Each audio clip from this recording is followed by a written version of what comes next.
Welcome to our video conferencing 4 Things You Need to Know tutorial. Today we're going to be making suggestions that will vastly improve your image quality with your next video conference. So we're going to start off with camera framing and mobile orientation. First off, you got to know what camera you're going to use with your video conference. So ask yourself, are you going to use a desktop computer, laptop, mobile phone, external webcam? These are all good questions. Now in Zoom, we can go to our video tab under the navigation bar and select the camera we're going to use. This is our FaceTime HD camera built into the iMac, and it's the same with the laptop. And with the phone, you're going to be using the front-facing camera. And if you have an external camera like a webcam, you're going to plug that into the back of the computer and it will recognize it as a source in the select camera. Your framing will be determined once you choose the camera input. Now, consider your height and angle. If you're on a mobile phone, it's going to be in the horizontal position. And you want to place yourself at eye level with the camera, as if I'm talking to someone. Ideally, you want to be centered in the frame or even looser to your chest. See what happens when I adjust the height and angle. You'll see this a lot. Going down and up. And also, people get way too close to the camera like this, and that doesn't look good. If you go to the audio icon in the navigation below, you can make a selection.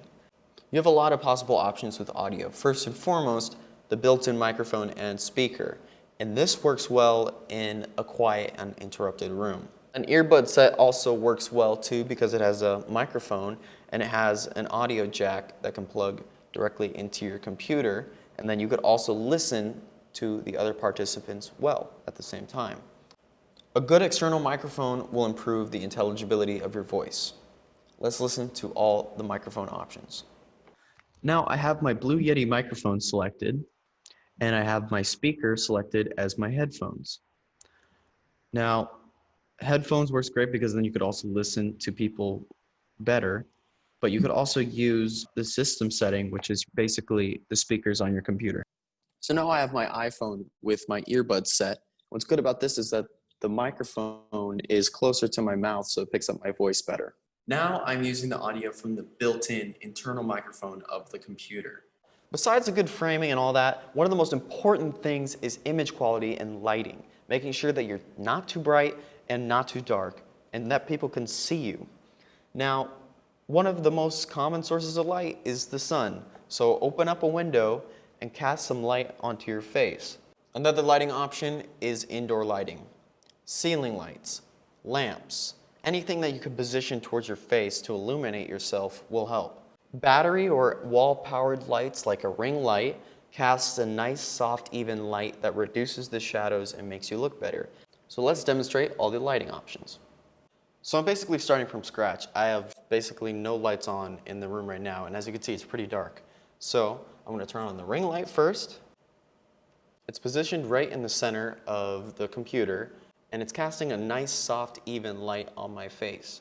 What's nice about the ring light is that I can change the color temperature to match like if I was with outside light, which is cool light, or if I want to match the desk lamp that I have off on the side, which is more warmer.